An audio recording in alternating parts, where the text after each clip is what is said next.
Good evening and welcome. I am Amarachi Ubani. Tonight, the Nigerian Air Force reaffirms its commitment to stop all forms of criminal activities in the country, including economic saboteurs from the Niger Delta region, especially by the Niger Delta Avengers.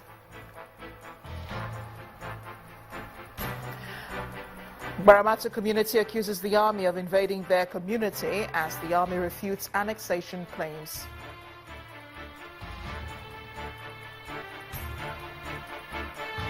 Nigeria joins the global commemoration of the World Environment Day.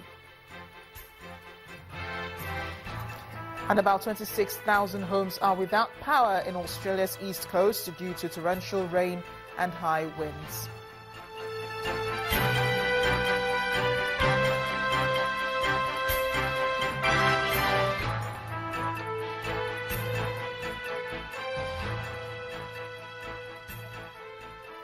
The Nigerian Air Force has reaffirmed its commitment to stop all forms of criminal activities in the country, including economic saboteurs from the Niger Delta region.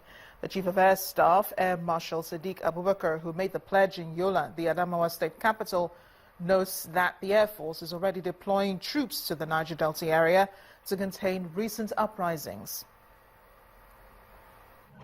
The fight against insurgency and terrorism is yet to be over, and it is for this reason that the Chief of the Air Staff commissioned some projects in Yola and Maiduguri aimed at ameliorating the hardships encountered by personnel and their families.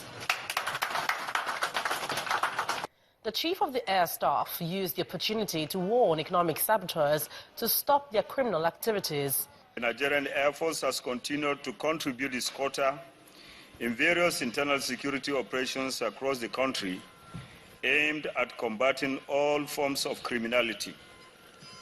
As we speak, we have intensified our deployment in the Niger Delta region to deal with the emerging threat of economic sabotage perpetrated by a small group of criminals. We shall not relent nor rest on our oars until we ensure the protection of every inch of Nigeria's territory. As the decimation of the Boko Haram insurgents in the northeast continues, the Adamawa state governor applauds the appointment of the current service chiefs by President Buhari, while the Senate majority leader pledges the support of the National Assembly to the Nigerian armed forces. This set of service chiefs, they are not corrupt. We all know. We used to work with them. We know what it used to happen, and that's why they are working in tandem with the president. We will continue in the National Assembly to assure you that we will support you in every aspect. Part of which I promise is that looking at all these edifices, I was trying to commend the contractor for doing it, but he told me that even those that did the work are actually the army personnel. Away from the commissioning of the projects, the Chief of the Air Staff advises Nigerians to provide useful information to security agencies at all times. It is impossible for an aircraft to pick a 13-year-old girl carrying bombs. With human beings that are living in that community, that will pass the information. Where is this girl coming from? Where are they arming her? Who is she relating with?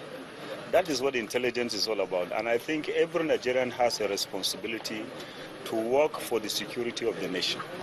The projects commissioned in Yola and Maiduguri include 205-wing building and pilot's crew room, one-bedroom accommodation for corporals and below, and a new apron that will aid the activities of pilots. The people of Baramu Kingdom in Delta State have accused the Nigerian army of invading their community and destroying property worth millions of naira. The troops are alleged to have been searching for members of the new militant group, the Niger Delta Avengers, and former militant leader, Government Ekwumopolo, otherwise known as Tompolo.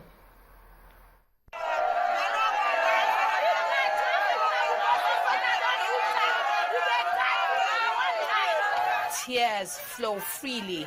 The cries are anguished in Okporoza community, the headquarters of Baramu Kingdom, Warri Southwest Local Government Area, Delta State.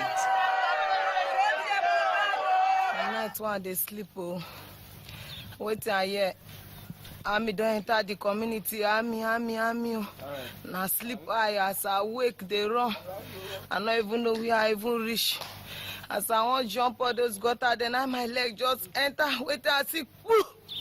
I don't feel even run safe. Not my junior sister want to help me safe. Now inside bush at this since. Before we know, Army don't take over all our town. Everybody now, so bush everywhere, all our children. We don't even know where our children they safe. And we don't know the thing when they happen, when Army they come scatter this community every time now. So now when we the hungry now they kill us, no money, nothing. We just they suffer when we did now only God knows. The people here are pointing accusing fingers at the Nigerian army. They claim the soldiers annexed their community and carted away valuables under the guise of searching for members of the Niger Delta Avengers, as well as former militant government Ekpemokolo, also known as Tompolo.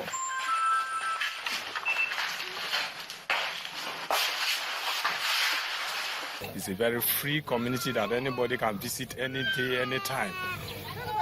But we don't really know what happened that made these people to come. So we too are still asking, what is the problem? We want to know so that we know where we stand. Our appeal, we want to beg the state government or the federal government that they should leave this community peacefully alone. We don't want problem. Let us go, let my people come back to their community and do their various work that they are doing so that my community people will come and write their exam. If the government wants to find out who Avengers are, it should be a peaceful way, or they should find Avengers somewhere else, not in our communities. We don't have Avengers here. So the people are also appealing to the president to call the military to order and stop what they describe as harassment, intimidation, invasion, and destruction of property in search of the Niger Delta Avengers in Baramu Kingdom. Meanwhile, these allegations by the Baramu Kingdom have been vehemently refuted by the Nigerian army. The acting director of Army Public Relations, Colonel Sani Usman, describes the claims as sheer blackmail by some mischief makers to tarnish the image of the Nigerian army. He adds that the army feels pained to read about this, as the soldiers are thoroughbred professionals, guided by rules of engagement and the code of conduct. Colonel Usman says all the items recovered on May 28th and June 1st, which includes weapons and dynamites, were properly documented and publicly displayed. Now, some oil firms have been speaking about the huge loss that Nigeria is incurring as a result of the activities of the new militant group, the Niger Delta Avengers. ENI, the parent company of Nigerian-based Ajib Oil Company, says its production has been cut by about 65,000 barrels per day following Friday's attack on its pipeline in Bayelsa. ATO, operator of Nembe Creek Trunk Line, on the other hand, says its line was shut after it came under attack on May 28th, and about 75,000 barrels daily production was deferred as the line remained shut. Attacks on ENI's oil field on May 18th and the 24th resulted in shutdown of 5,200 barrels of the company's equity share of oil output. The Minister of State for Petroleum, Ibe Kachuku, had late last week said Nigeria was producing 1.6 million barrels per day, which excludes further production outages due to attacks on Ajib, Chevron and Shell. The Edo State Governor, Adams Oshiomhole, is calling traditional rulers and leaders of the Niger Delta to intervene in the ongoing insecurity and pollution of the region by the militant group Niger Delta Avengers.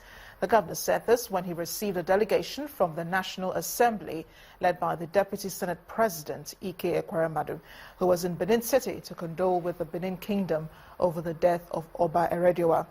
The governor called on state authorities in the region to ensure youth in the area contribute positively to national development.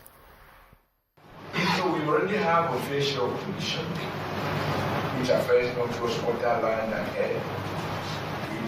Obviously cannot be well established in terms of long-term consequences in terms of diseases, etc., etc.